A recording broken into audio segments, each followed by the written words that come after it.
Assalamualaikum warahmatullahi wabarakatuh. Nama saya Zila Farah Alfati, jurusan akuntansi 2019. Sebelumnya mohon maaf kalau misalnya videonya itu terpotong karena batasnya hanya 10 menit didemikian. Lalu saya akan mempraktikkan soal nomor 1, yaitu lakukan pengujian statistik deskriptif pada data statistik deskriptif. B. Jelaskan akan interpretasi output statistik deskriptif yang tersaji pada video. Oke, lalu kita ke SPSS. Dan ini outputnya. Sebelumnya, statistik deskriptif itu adalah metode-metode yang berkaitan dengan pengumpulan dan penyajian suatu gugus data sehingga memberikan informasi yang berguna, bertujuan untuk menyajikan atau menggambarkan data-data dalam bentuk ringkasan data agar mudah dipahami oleh pembacanya. Misalnya diagram batang, pie chart, atau histogram gitu. Lalu kita mau mengubah jenis kelamin ini, caranya biasanya ini menjadi numerik itu gimana caranya, itu kita klik transform dulu, default into string variable. Nah di kelamin itu kita masukin variable all and value-nya. Tadi di sini kan tadi itu hanya ada dua, yaitu wanita dan pria. Lalu kita ubah dulu yang prianya itu 1 dan yang wanitanya itu 2.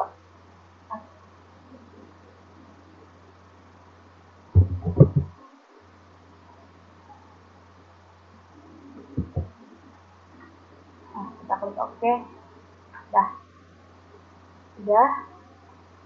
Nah, di sini berubah nih. Yang nomor 1 itu laki-laki dan yang nomor 2 itu perempuan. Lalu di value-nya itu kita ubah juga. Tadi kan value-nya itu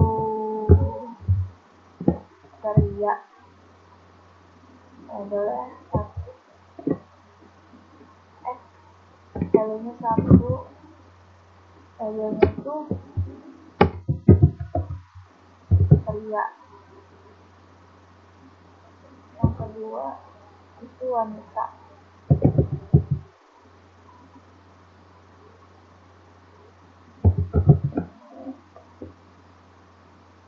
Nah, udah, karena datanya di sini tadi udah berubah, jadi kita ubah jadi numer. Oke. Lalu kita mau bikin diagram batang. Gimana caranya? Klik grab, lalu legasi dialog, klik bar, simple, define. Nah, jenis kelaminnya kita masuk ke kategori exist. Oke.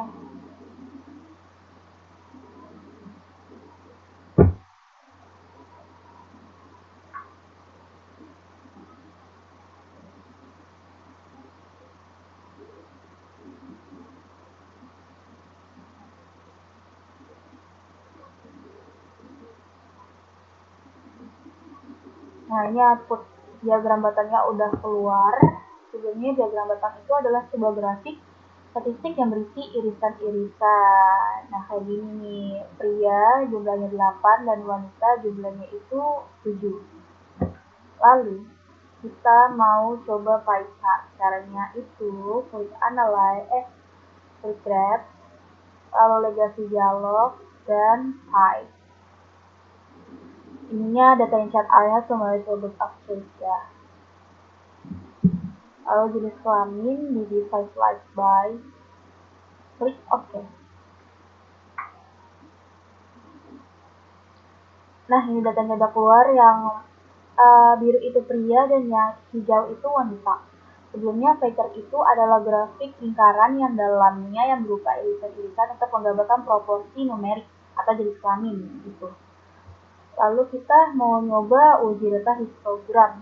Gimana caranya? Kita klik analyze, kita klik grab, legasi dialog, histogram. Yang kita uji di sini adalah gaji ya, variabel. Oke.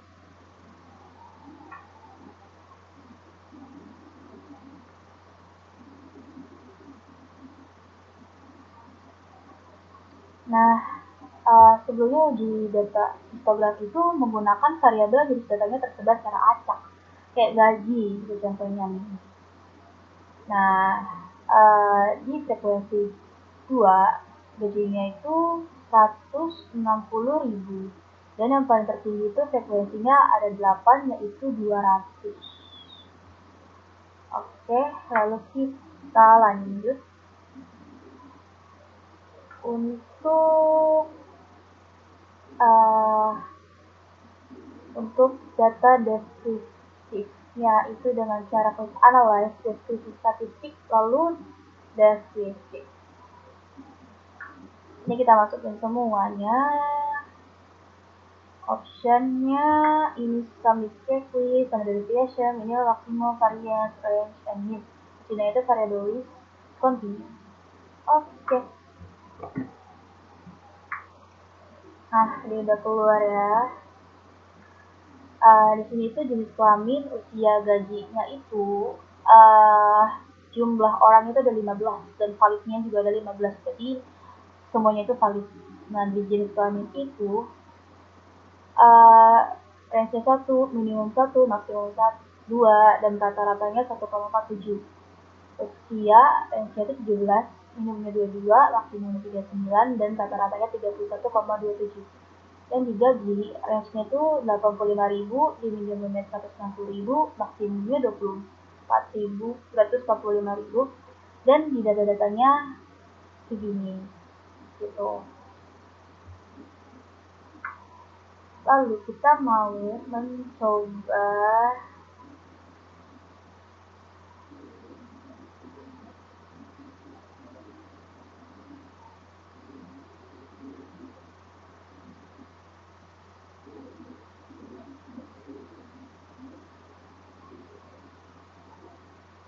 mencoba di sekuensi.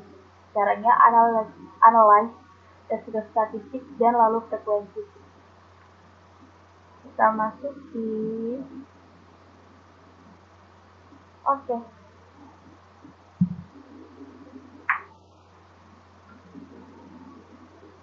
Nah, di sini frekuensinya yang statistik itu validnya itu 15 ya. Di jenis kelamin, usia, dan gaji. Berarti itu semuanya valid. Di jenis kelamin, frekuensi prianya itu ada 8. Persennya itu 53,3, validnya itu juga 53,3, dan kumulatif persennya itu 53,3. Di wanita frekuensinya 7, persennya 46,7, valid persennya 46,7 juga, dan kumulatif persennya 100. Totalnya itu ada 15 orang dari pria dan wanita, persennya 100, valid persen 100. Artinya ini dua-duanya itu valid, pria dan wanita. Dan di usia itu ada totalnya itu 15, yang artinya ada 15 orang. Usianya itu ada 22, 25, 26, 30, 31 sampai 39. Dan per persennya itu dan per persen dan valid persennya itu sama-sama 100. Berarti usia semuanya valid 15 orang dari usia 22 sampai usia 39. Nah, lalu gaji juga ada 15 orang dari gajinya 160.000, 170.000 sampai 245.000. Itu frekuensinya dari 15 orang. Persennya itu juga totalnya ada 100, pada persennya juga ada 100. Dan kumulatif persennya ada 100. Berarti gaji ini semuanya adalah valid 15 orangnya. Gitu. Nah, lanjut kita ke soal yang kedua, yaitu lakukan pengujian kualitas data pada data kuesioner primer dan interpretasikan apakah data tersebut reliable dan valid pada video. Ya, kita ke SPSS. Nah, ini udah ada datanya. Karena namanya tidak kita pakai, lalu kita hapus.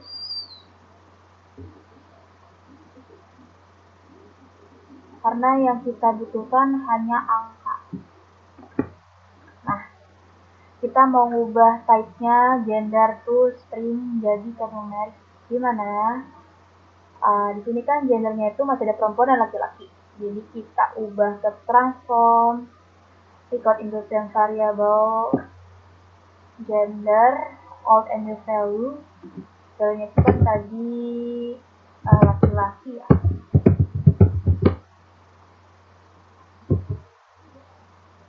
Dan perempuan. Ya, 2 F. Dah. Oke. Nah, di sini udah berubah ya. Yang nomor 2 itu adalah perempuan dan yang nomor 1 itu adalah laki-laki. Lalu kita ubah juga di value-nya. Value-nya tadi yang satu itu kan tadi laki-laki. Ini hurufnya itu harus besar pokoknya yang di kalau mau nge-transform karena biar kebaca datanya. Nggak boleh ada yang salah hurufnya atau kurang ataupun salah kapital. Kalau enggak nanti nggak kebaca atau nggak ubah di yang kita mau ke transformnya gitu. Kita add ya. Oke. Karena ini tadi udah berubah di data view, lalu kita klik ke numerik. Udah deh. Oke.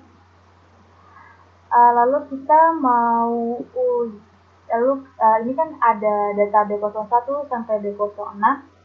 Ini namanya mana ya? Nah, ini namanya variabel X1 atau kemandirian belajar. Dan M01 sampai dengan M05 yaitu variabel X1 motivasi berprestasi. Dan yang ketiga W01 sampai W07 itu variabel Y atau variabel independen. Lalu kita langsung ke pelanggan data. Gimana caranya?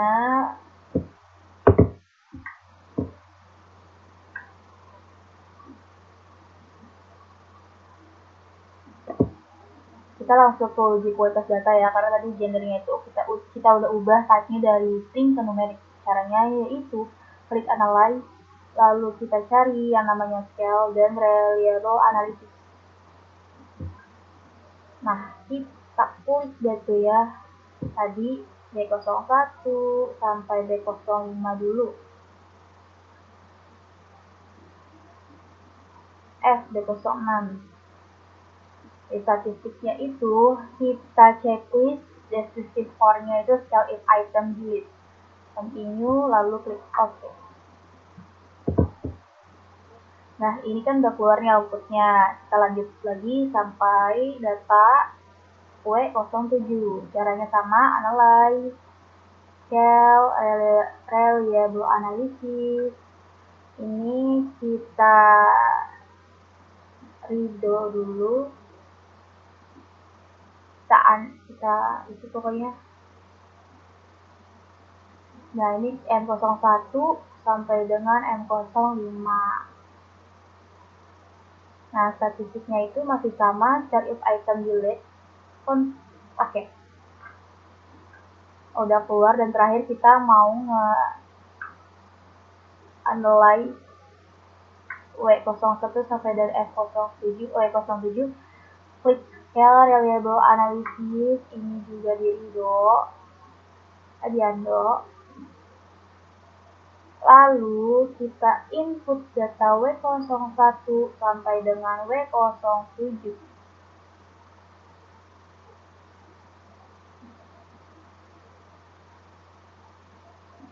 Statistiknya masih sama, share if item delete. Oke. Karena ini outputnya udah keluar semua. Nih. Reliable, ini kan ada reliable statistik ya. Nah, reliable statistik itu pengujiannya dilihat dari Cronbach's alpha. Nah, di sini kan diperoleh 0,767. Yang mana datanya udah reliable. Kenapa? Karena sudah memenuhi syarat kita 0,6 yang artinya lebih besar atau sudah reliable untuk variabel X1. Ini kan kita variabel X1 yang namanya B01 sampai B06. Lalu di sini itu ada uji validitas data. Nah, di uji validitas ini untuk terbutir pertanyaan kan di sini ada data B1 dan B06. Nah, kalau di uji validitas ini dilihat dari corrected item total correlation. Dinyatakan valid jika nilai tersebut di atas 0,3. Nah, di sini kan B01 sampai B06 itu di atas 0,3. B01 corrected item total 06, B02 06, B03 04, B04 03, B05 06, dan B06 05. Nah, yang artinya itu di sini itu datanya sudah valid. Lalu lanjut kita ke X1 juga yang M01 M05 di reliable statistiknya itu dia 0,8 ya, artinya itu reliable atau sudah di atas 0,6 ya, jadi sudah memenuhi syarat. Di uji validitasnya kita lihat di collected item totalnya itu dia sudah lebih dari 0,3 dan ini dinyatakan valid. M01 0,5, M02 0,7, M03 0,6, M04 0,4, dan M05 0,6. Dan terakhir di data Y atau data independen, reliable statistiknya itu promise alpha itu 0,7 dan itu sudah di atas 0,6 yang artinya lebih besar atau sudah reliable untuk variabel Y atau independen. Nah, di uji validitasnya itu kan ada W01 sampai W07. Kita lihat di corrected item total correlation-nya sudah lebih dari 0,3 apa belum. Nah, di sini W01 itu 0,4, W02 0,5, W03 0,4, W04 0,5, W05 0,5, W06 0,5, dan W07 0,4. Yang artinya ini sudah valid karena di atas 0,3 dan sudah memenuhi syarat. Maka kesimpulan dari data berikut ini yaitu reliable statistiknya itu sudah reliable karena sudah di atas 0,6 dan memenuhi syarat. Dan juga uji validitasnya itu sudah valid semua datanya karena di atas 0,3 atau sudah memenuhi syarat gitu. Nah, lanjut kita ke soal 3, yaitu lakukan pengujian asumsi klasik data primer, yaitu uji normalitas pada data kuesioner. B. Apakah pada data tersebut berdistribusi normal? C. Jika data berdistribusi normal, jelaskan dengan analisis grafik histogram, thermal pivot, dan one sample Kolmogorov-Smirnov pada video. Lalu kita ke SPSS. Nama kita hapus karena nggak dibutuhkan. Gendernya kita mau ubah type-nya dari string ke numerik, yaitu kita ke transform, record independent variable, gendernya dimasukin ke variable out and value tadi karena all value-nya itu laki-laki dan perempuan, maka kita klik yang kedua agar terbaca atau ke input atau berubah.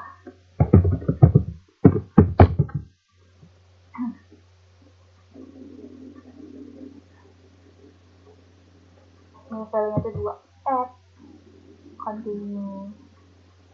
Oke, ini udah keubah ya. Lalu kita lihat di data view, yang udah berubah. Gendernya yang satu itu laki-laki dan yang kedua itu perempuan. Dan di filenya itu juga kita ubah karena di situnya sudah berubah. Yang filenya itu tadi satu, labelnya itu laki-laki.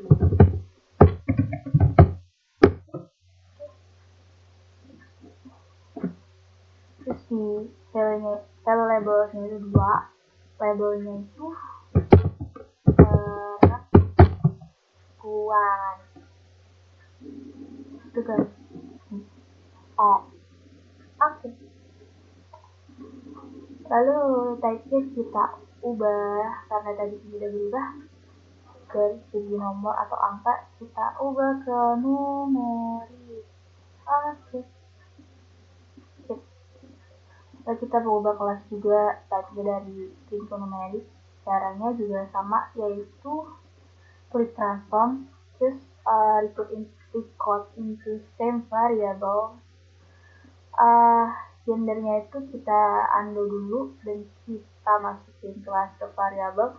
Tadi kelasnya itu ada akuntansi A, akuntansi B, dan akuntansi C. Kita mau ubah type-nya ke numerik. Caranya kita klik out and new value dulu. All value-nya itu kan akuntansi A.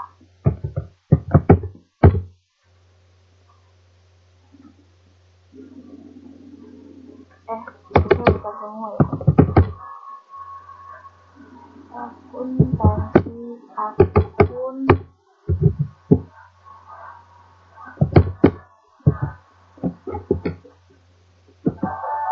Akuntansi A, new value-nya itu 1. Ininya kita remove dulu.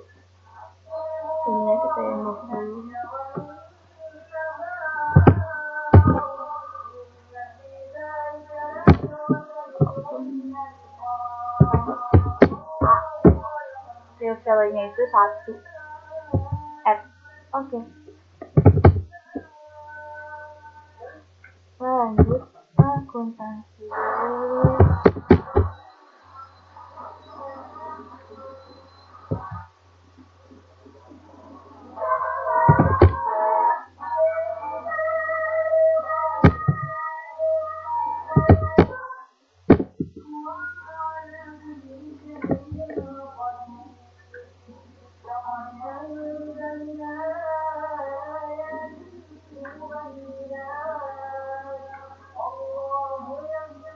Nah, ada berubah ya kelasnya itu. Yang 1 itu akuntansi A, yang 2 itu akuntansi B, dan yang 3 itu akuntansi C. Nah, di variabel Q-nya itu kita ubah juga guys. Variabelnya itu tadi 1.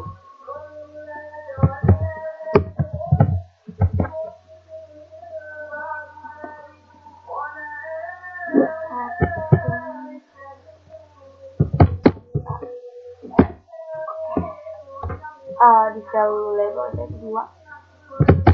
Akuntansi B.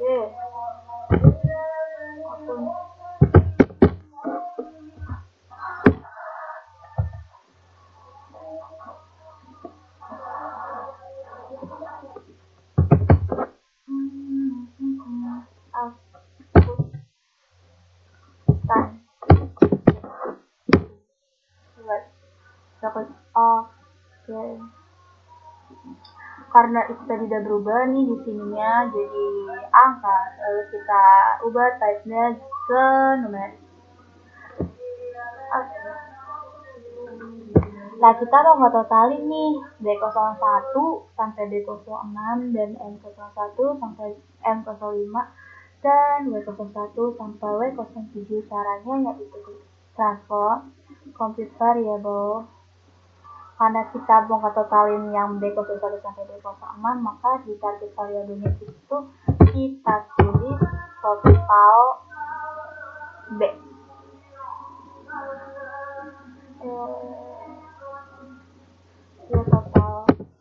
Total B.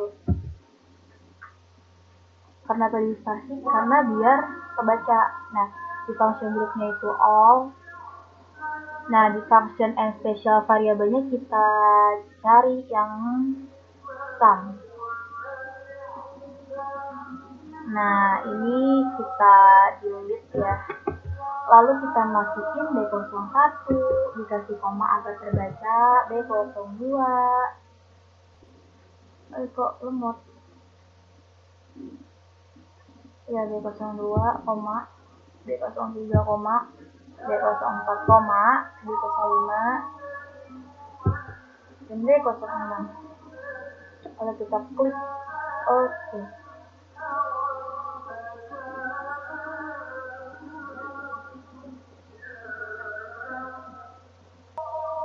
Oh iya, salah tadi.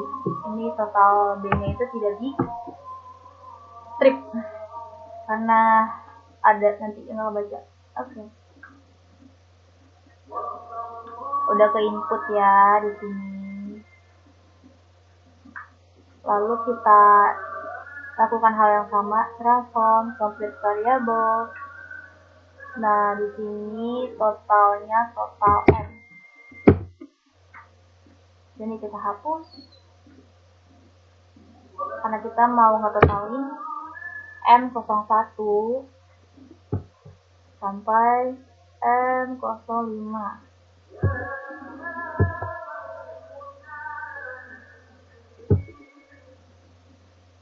Ya.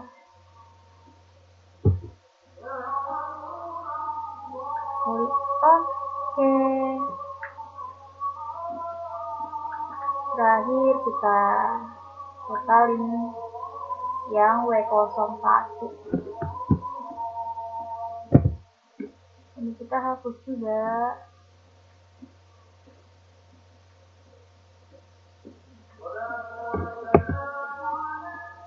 Kita mau ngetotalin W01 sampai W07.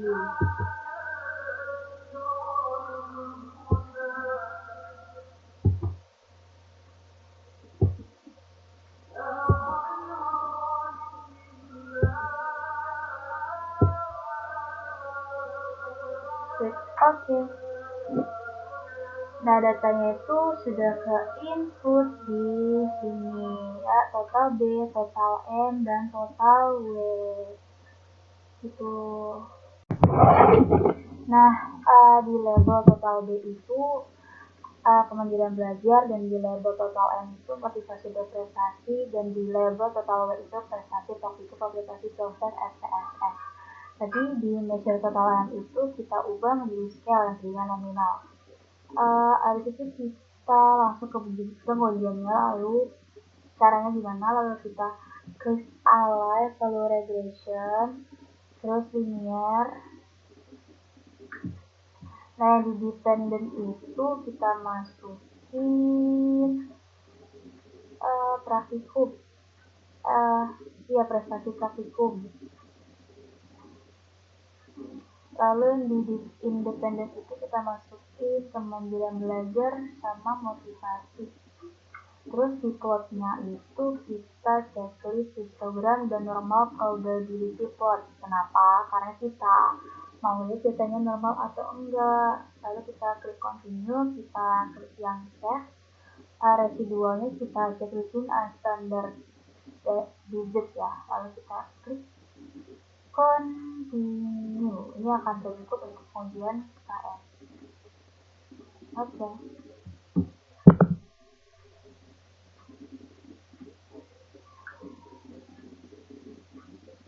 Nah, ini udah ada outputnya. Lalu kita lanjut ke pengujian one sample KS. Caranya klik analyze, terus kita cari non-parametric ya, legasi dialog.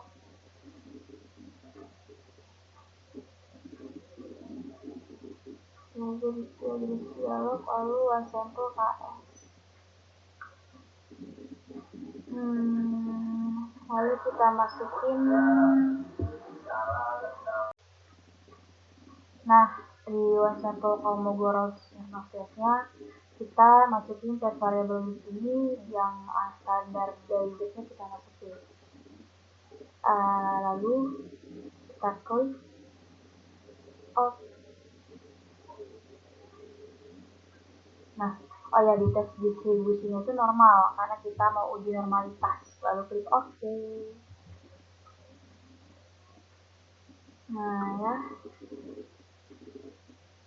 Nah, untuk histogram ini bentuknya seperti ini. Nah, jika garisnya melengkungnya seperti ini, artinya itu sudah normal secara kasat mata, karena dia tidak menunjuk ke kanan atau tidak menunjuk ke kiri. Nah, untuk normal PP plotnya, dia itu ada garis diagonal dan juga ada respondennya nih yang titik-titik kecil ini, yang mana sudah mengikuti garis diagonalnya atau tidak terpisah karena telah mengikuti garis ini ya, atau tidak keluar jalur gitu. Jadi jika distribusi data residualnya normal, maka garis yang menggambarkan data sesungguhnya akan mengikuti garis normalnya. Jadi kalau uji untuk histogram dan normativity plot kayak saya nggak yakin banget bahwa data ini itu belum normal, maka kita bisa mencoba dengan cara one sample KS untuk menguji pasti data tersebut normal. Nah, ini uji one sample KS-nya ya, di one sample KS ini. Nah, karena kan tadi kurang yakin ya di histogram sama di uji normativity plotnya, maka kita lihat di one sample KS-nya. Nah, untuk memastikan pengujiannya itu ya di one sample KS, karena dia itu pasti udah pasti valid atau udah pasti normal. Di sini itu ditunjukkan langsung angka atau udah spesifik. Untuk yakin lagi uji normalitasnya gitu. Di sini tuh ada nilai asin signifikannya itu 0,74, yang mana pengambilan keputusan jika nilai asin signifikan totalnya itu lebih dari 0,05, maka nilai residual dari regresi distribusi itu normal. Kenapa? Karena kan persyaratannya itu kan harus lebih dari 0,05, sedangkan sini itu asin signifikan totalnya itu 0,7, yang artinya itu lebih besar dong daripada 0,5, maka data tersebut berdistribusi normal. Sama dengan kayak uji normativity plot dan histogram. Kedua data ini tuh normal ya, karena sudah mengikuti standarnya masing-masing. Bahwa ini respondennya itu mengikuti garis diagonalnya, dan ini garis lingkung diagramnya itu rata atau rapi, tidak menengkur ke kanan atau mencabang ke kiri gitu. Jadi kesimpulan dari semua data ini dan pengujian ini dari normativity plot, histogram, dan one sample KS adalah normal. Nah, lalu ke soal 4, yaitu yang A dulu. Buka data Excel data latihan one sample test untuk menyelesaikan soal A pada program SPSS. Nah, soal A-nya nih ya, lakukan pengujian one sample test. Nah, pengujian hipotesisnya itu H0 sama dengan nilai rata-rata berat badan mahasiswa FEDRC angkatan 2019 sama dengan nilai 55 kg. HA-nya sama dengan nilai rata-rata berat badan mahasiswa FEDRC angkatan 2019 tidak sama dengan nilai 55 kg. Maka hipotesis yang terbukti adalah nanti kita akan uji hipotesisnya ini, apakah H0 atau HA. Nah, lalu lakukan pengujian parsial atau uji T dengan menggunakan nilai T-hitung dan T-table. Maka hipotesis yang terbukti adalah, lalu kita ke SPSS. Nah, ini udah ada datanya. Kita mau ngelakuin yang hipotesis itu dulu ya. Caranya itu dengan klik analyze, lalu kita cari comparing, terus one sample di test. Lalu tes variabelnya itu kita input yang berat badan ini. Lalu jangan lupa tes value-nya itu kita ubah menjadi 55. Karena kan tadi berat badannya itu 55 kg kan yang di soalnya itu. Nah, di sini udah muncul nih outputnya. Nah, untuk interpretasinya, tabel output yang diperoleh hasil dengan rincian nilai statistik deskriptif atau nilai jumlah N-nya itu ada 10 nih, berat badan N-nya 10. Yang berarti itu 10 orang. Rata-ratanya itu 59, standar deviasi yaitu 7,379, dan standar error minnya 2,333. Nah, ini kan minnya itu kan 59 nih rata-ratanya. Jadi itu dianggap sama sama yang 55 kg tadi. Kenapa? Karena 59 itu mendekati 55 kg. Nah, jadi kalau di table one sample t-testnya itu kan diperolehnya itu kan 1,714 nih yang di table one sample testnya nih berat badannya. Terus degree of freedom itu 9, signifikan totalnya itu 0,121, mean difference-nya 4, dan ini lower yang mean 1,28, upper-nya 9,28. Nah, yang kita lihat itu tuh T ininya nih, T hitungnya itu 1,714, sama signifikan total. Nah, signifikan total ini kan 0,121, yang artinya itu lebih besar daripada 0,05 yang persyaratannya itu loh. Nah, jadi maka kan 0,121 itu lebih besar daripada 0,05, maka H0 itu diterima dan HA ditolak. Nah, jika HA diterima, maka nilai rata-rata berat badan mahasiswa FEDRC angkatan 2019 tidak HO diterima karena kan itu kan lebih besar ya. Maka nilai rata-rata berat badan mahasiswa FEDRC angkatan 2019 sama dengan nilai 55 kg. Gitu deh. Lalu kan berarti kan hipotesisnya terbukti itu kan H0-nya itu diterima. Nah, lanjut kita lakukan pengujian parsial uji T dengan menggunakan metode hitung dan T-table. Maka hipotesis yang terbukti adalah, nah T-hitungnya itu tadi itu di sini nih. T-hitungnya di sini. Kita buka T-table dulu ya, sebentar. Nah, kan rumus untuk menghitung ujian parsial itu alfa dibagi 2, alfa yang itu 0,05, nah dibagi 2 berarti kan 0,5 dibagi 2 jadi 0,25. Lalu kita lihat ke tabelnya ya. Bentar, salah dulu degree of freedom 9, terus itunya tadi 0,025 ya. Nah, degree-nya 0,09 dan ini itu 0,25. Maka tabelnya itu 20026216. Nah, di sini itu hitungnya itu 1,714. Berarti kan tabelnya itu lebih besar daripada terhitung. Maka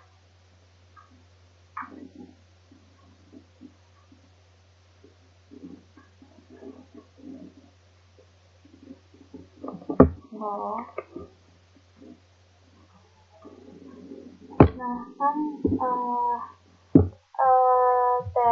hitungnya itu kan 1,714 dan tabelnya itu kan tabel itu 2,26 yang mana itu lebih besar daripada terhitung. Maka nilai rata-rata berat badan atau nilai acuan itu sebesar 55 kg. Yang artinya itu, jadi kesimpulannya itu ya sama, H0 diterima yang artinya maka nilai rata-rata berat badan mahasiswa FEDRC angkatan 2019 sama dengan 55 kg. Nah, kesimpulan yang kita ambil dari menggunakan significant total dan dengan menggunakan T-hitung dengan T-table itu sama dengan H0 diterima, yang artinya nilai rata-rata berat badan mahasiswa FEDRC angkatan 2019 sama dengan 55 kg. Gitu. Nah, yang B, lakukan pengujian untuk sampel t-test. Nah, pengujian hipotesis H0-nya kedua kelompok memiliki rata-rata hasil belajar yang sama antara kelompok 1 kelas A dengan kelompok 2 kelas B. HA-nya kedua kelompok memiliki rata-rata hasil belajar yang berbeda antara kelompok 1 kelas A dengan kelompok 2 kelas B. Maka hipotesis yang terbukti adalah Ini yang kita cari nanti, lalu lakukan pengujian parsial uji T dengan menggunakan metode Newton dan T-table, maka hipotesis terbukti adalah ini yang kita cari, maka lalu kita langsung ke SPSS. Ini kan ada kelompok 1 tidak menggunakan Excel dan 2 menggunakan Excel.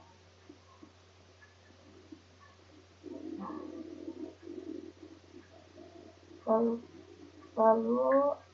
kita mengubah kelompok ini type-nya dari string menjadi numerik, dimana kita klik transform lalu import into same variable kelompoknya dimasuki lalu out and new value.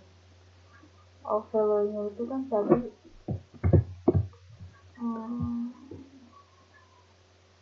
yang tidak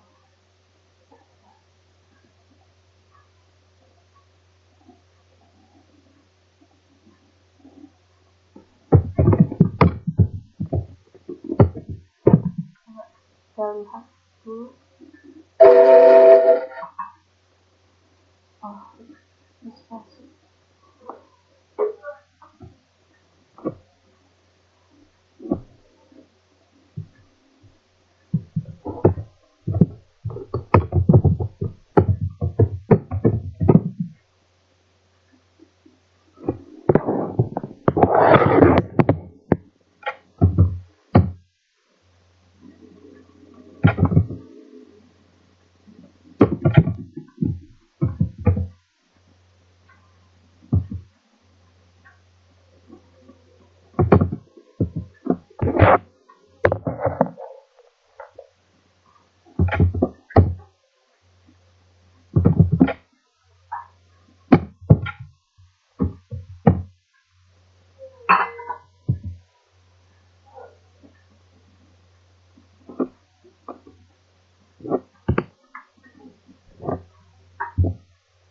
Nah, lalu kan yang kelompok 1 itu tadi tidak menggunakan Excel, yang kelompok 2 itu menggunakan Excel. Lalu di value-nya itu kita ubah.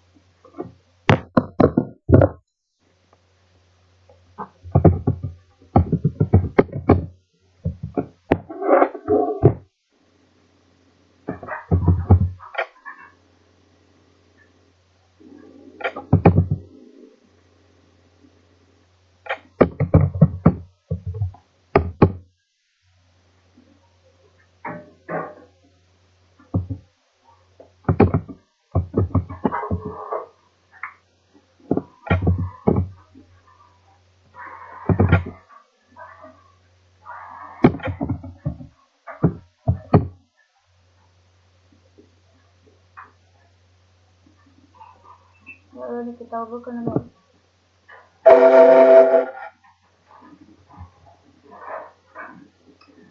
Lalu kita klik analyze, kita klik transform. Kita klik analyze, terus compare means, lalu independent sample t-test. Nah, nilai itu di test variable dan kelompok itu di grouping variable.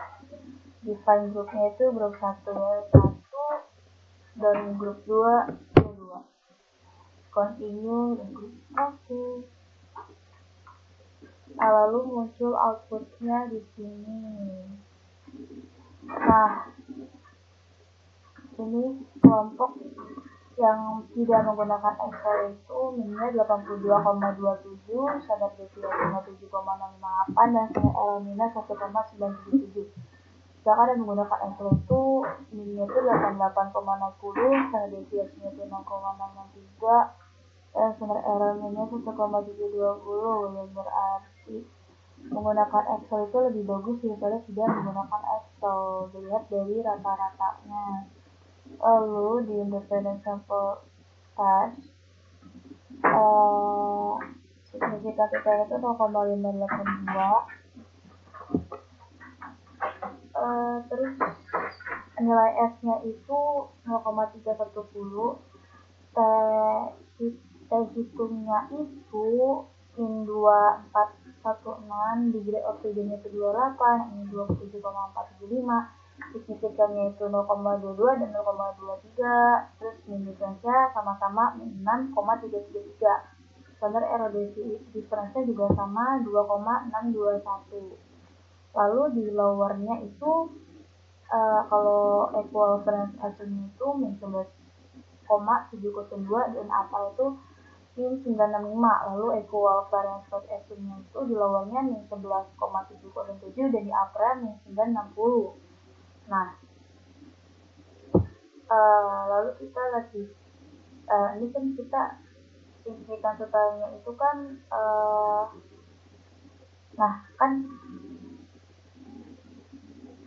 kesimpulannya kan si signifikan totalnya kan itu 0,22 ya. Nah, signifikan totalnya itu kan 0,22. Nah, ini tuh kurang dari 0,05. Nah, berarti kan H 0-nya itu ditolak dan HA-nya itu diterima. H 0-nya ditolak dan HA diterima.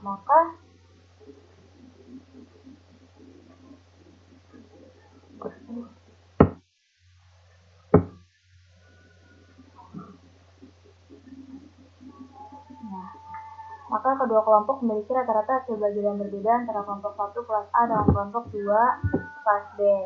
Lalu kita cari jatuhnya yang pengujian partial uji T dengan menggunakan hitung dan T-table. Maka hipotesis yang terbukti adalah, nah kita lihat di ininya itu kan T-hitungnya itu kan min 2, minnya itu di akhiran aja, maka 2,416. Nah kita lihat di GSD-nya 28 ya, terusnya 0,25. Di GSD-nya 8, 0,25, berarti 2306. Tabelnya di GSD-nya 28, di GSD-nya itu 28. Nah, 204. Nah, ini tabelnya itu 204.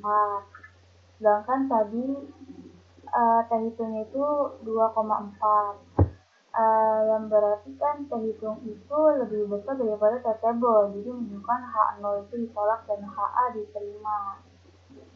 Nah, jika yang berarti kan kalau misalnya H0 ditolak itu kan, kalau H0 itu kan dua kelompok bisa kita sebagai sama antara kelompok 1 kelas A dan kelompok 2 kelas B, dan HA diterima yaitu kedua kelompok memiliki rata-rata hasil belajar yang berbeda antara kelompok 1 kelas A dengan kelompok 2 kelas B. Jadi kesimpulannya menggunakan signifikan total dan T-table dengan T-hitung itu sama, H0 itu ditolak dan HA diterima, yang artinya kedua kelompok memiliki rata-rata hasil belajar yang berbeda antara kelompok 1 kelas A dan kelompok 2B. Maka hipotesis yang terbukti adalah HA diterima dan H0 ditolak. Nah, kita ke C, yaitu lakukan pengujian two-sample test atau therapy test. Pengujian hipotesis H0 itu tidak ada perbedaan rata-rata berat badan sukarelawan mahasiswa Yarsi dari sebelum diberi obat dengan sesudah diberi obat. Nah, HA-nya adalah perbedaan rata-rata berat badan sukarelawan mahasiswa Yarsi dari sebelum diberi obat dengan sesudah diberi obat. Maka hipotesis yang terbukti adalah ini kita cari. Lalu lakukan pengujian parsial uji T dengan menggunakan data hitung dan T-table. Maka hipotesis yang terbukti adalah, dan ini juga yang kita cari. Lalu kita ke SPSS untuk melihat datanya. Dan ini datanya berat sebelum yaitu 58, 64, 66, 62, 60 dan seterusnya. Lalu berat sudahnya itu 55, 60, 61, 60, 65 dan lainnya. Nah, gimana caranya kita melihat pengujian two-sample test ini, yaitu dengan cara klik analyze, terus compare mean, lalu pair sample test. Karena kita mau membentuk mau mencoba pengujian per sampel kita. Nah, berat sebelum diberi obat itu ke variabel 1 dan berat sesudahnya itu di variabel 2. Nah, lalu klik OK.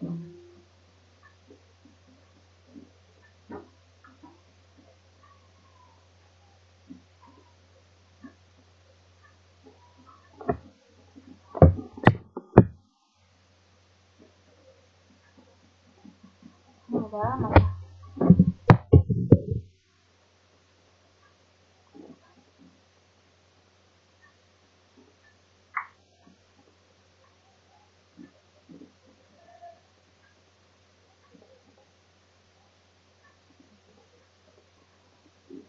Oh, ini dia nih.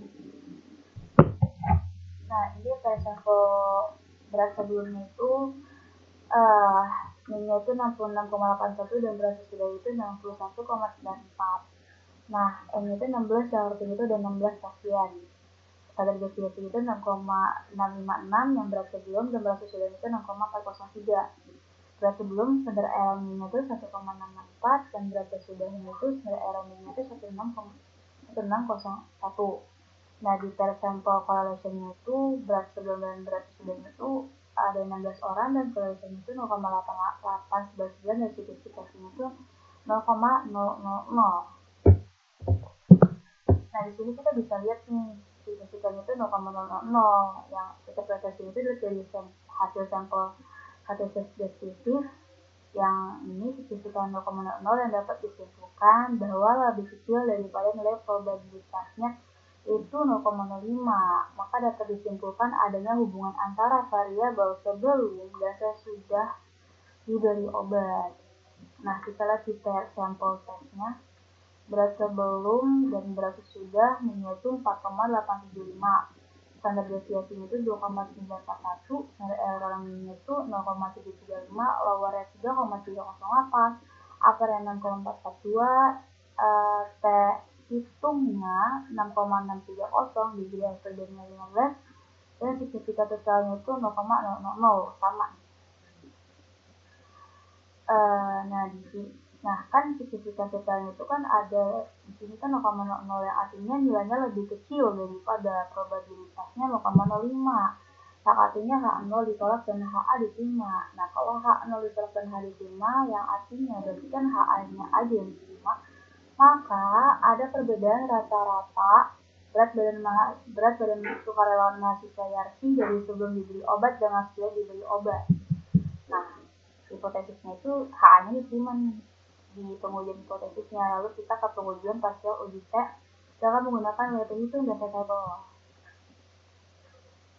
Ini T-hitungnya itu 6,630 ya, di bilasudahnya 15. Oke. Kasus ini di bilasudahnya itu 15, yang artinya 2,131. Ini T-tabelnya itu 2,131. 2,131 tabelnya dan T-hitungnya 6,630, yang artinya T-hitungnya itu lebih besar daripada T-table. Jadi H0 ditolak dan HA diterima. Kalau HA diterima, maka ada perbedaan rata-rata berat badan sukarelawan mahasiswa Yarsi dari sebelum diberi obat dengan sesudah diberi obat. Maka kesimpulannya menggunakan pengujian hipotesis dan pengujian perasa uji T dengan menggunakan metode hitung dan T-table itu sama-sama H0 ditolak dan HA diterima. Yang artinya itu ada perbedaan rata-rata berat badan sukarelawan mahasiswa Yarsi dari sebelum diberi obat dan setelah diberi obat. Gitu ya. Lanjut. Lalu lanjut ke soal terakhir, yaitu lakukan pengujian ANOVA satu arah atau one way ANOVA. Pengujian hipotesis H0 yaitu rata-rata tekanan darah orang saat minum obat X, obat Y, dan obat Z adalah sama, dan HA adalah rata-rata tekanan darah orang minum obat X, obat Y, dan obat Z adalah tidak sama. Maka hipotesis terbukti adalah lakukan pengujian simultan uji X Dengan menggunakan nilai F hitung dan F double, maka hipotesis itu adalah kita ke SPSS. Aduh, yang mana ya? Ini. Di sini ada obat F, obat C, dan obat Z. Tekanan darahnya itu berbeda-beda ya. Tuh. Ya, kita ke variabel Q. Nah, yang tekanan darah ini kita ubah dulu. Yang kelompok pasiennya itu kita ubah dulu. Transform. Ya.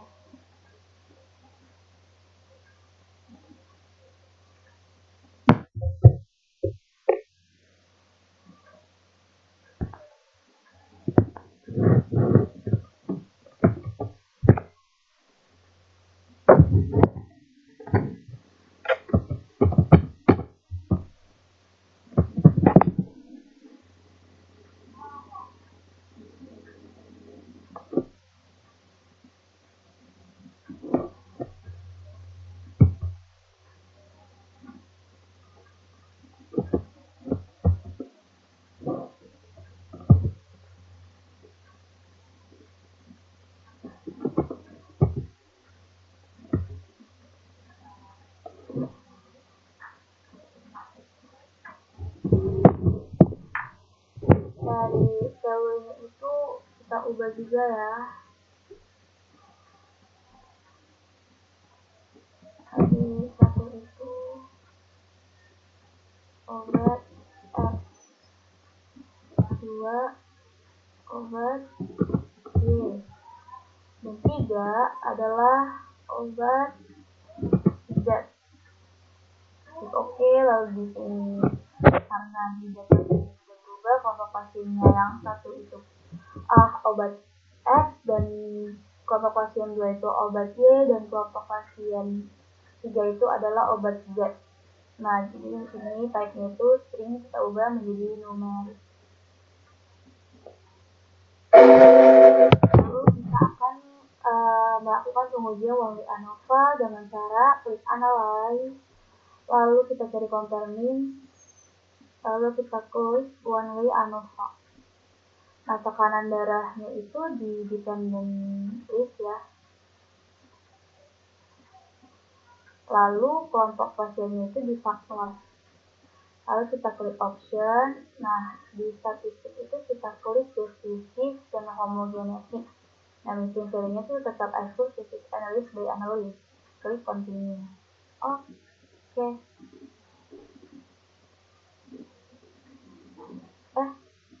Belum. Lalu ulang, analyze, compare means, one way ANOVA. Tadi kan di postnya ini belum ya. Yang kita klik adalah Bonferroni dan 2K. Nah, signifikan levelnya 0,05. Benar. Di optionnya statistik deskriptif dan homogeneity of varian. Lalu kalau udah kita klik oke. Nah, di deskriptif obat X, obat Y, dan obat Z itu totalnya itu ada 21 orang. Yang masing-masing obat X 7 orang, obat Y 7 orang, dan obat Z 7 orang. Minyak 25 obat X, obat Y minyak 25, obat Z minyak 52, dan totalnya itu 134. Karena dari deviasi obat X itu 10,801, dan standar deviasi obat Y-nya 12,583, standar deviasi obat Z-nya 15,801, dan totalnya 18,1. Standar errornya obat X 4,82, obat C 4,756, obat C 5,841, dan totalnya 3,1. Ini lowernya, uppernya, minimum obat X-nya itu 10 dan maksimumnya 40. Kalau obat Y itu minimumnya 105 dan maksimumnya itu 140 juga. Sedangkan obat C yaitu minimumnya 30 dan maksimumnya 175. Totalnya minimumnya itu 105 dan maksimumnya itu 175. Nah, kan di sini itu ada signifikan totalnya ya. Di test of homogeneity variance-nya itu kita lihat nih 0,708 signifikannya. Nah, berarti kan ini lebih besar daripada 0,5. Maka data tersebut memiliki varian yang sama atau homogen. Lalu hipotesisnya itu adalah H0 itu diterima. Maka kalau H0-nya itu diterima, H0-nya itu diterima kan rata-rata tekanan darah obat X, obat Z adalah sama. Kalau HA itu kan tidak sama. Nah, kan output, kalau kita lihat output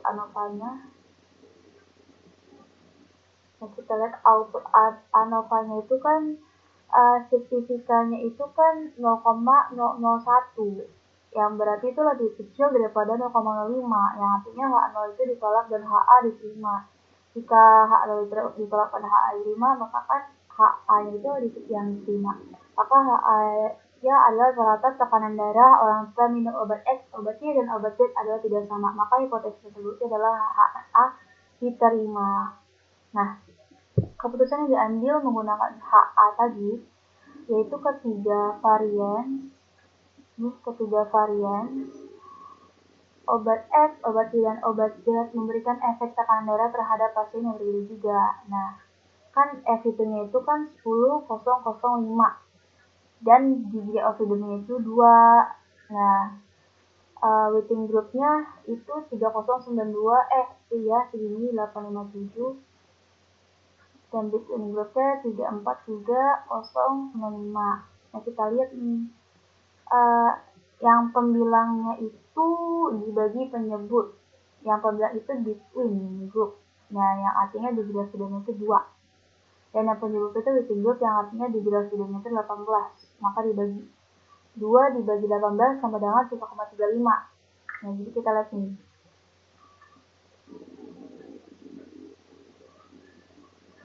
Jadi kan jadi 3,35 ya.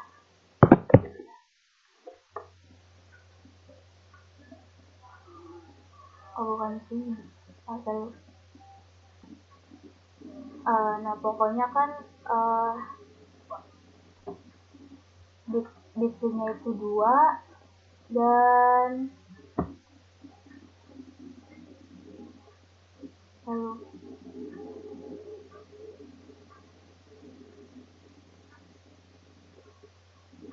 bitnya itu 2, terus yang bitnya itu 18 ya.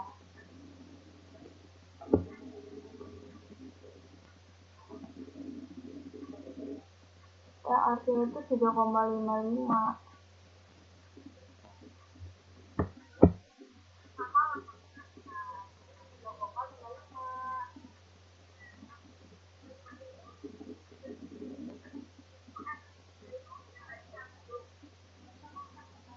Nah, kan T-table itu 3,55. Nah, sedangkan di sini itu kan T-table-nya itu T-hitungnya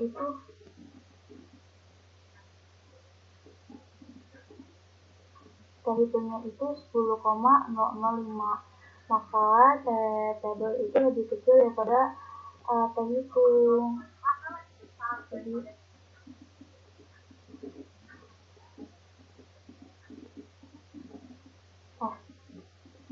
Jadi F-hitungnya itu lebih kecil daripada 3,55. Ya, daripada 3,55. Yang berarti maka HA-nya itu diterima. Kalau HA-nya diterima, maka rata-rata tekanan darah orang peminum obat X, obat Y, dan obat Z adalah tidak sama. Maka pengujian hipotesis dan pengujian simultan uji F dengan menggunakan F-hitung dan F-table, yaitu sama-sama HA-nya diterima. Assalamualaikum warahmatullahi wabarakatuh. Terima kasih.